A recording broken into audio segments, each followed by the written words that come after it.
The stock of the day is brought to you by IG, Australia's #1 CFD provider.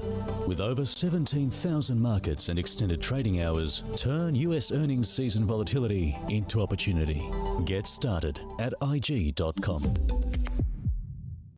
And our stock of the day is Polynovo. It's emerged from a trading halt and its shares have soared. It's saying it's well positioned to gain from proposed changes to US Medicare reimbursement for outpatient wound care. With the potential change, reimbursements would be extended to cheaper skin products.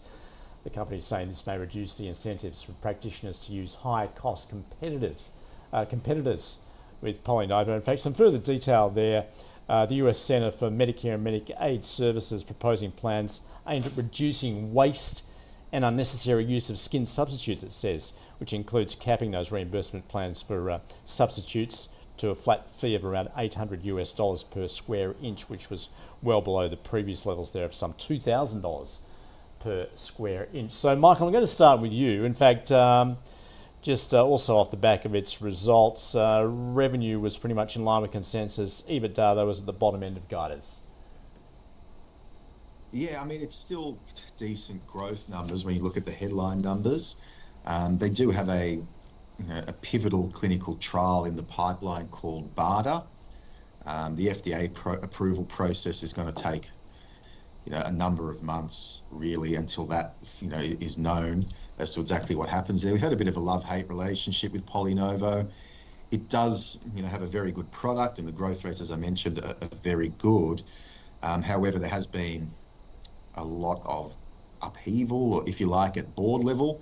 It does have a fairly strong, some would say domineering chairman. However, he is the one that has got the business to this point. He just probably has some older world ways of doing things, but that doesn't necessarily preclude the company from succeeding. So it's a company that we have on our watch list. We don't currently hold it in our managed fund, but it's one that if they start to get these approvals across the line and the sales momentum continues, that it eventually will need to re-rate higher. So a more speculative play, and I'll probably give it a bit of a speculative buy after today's update.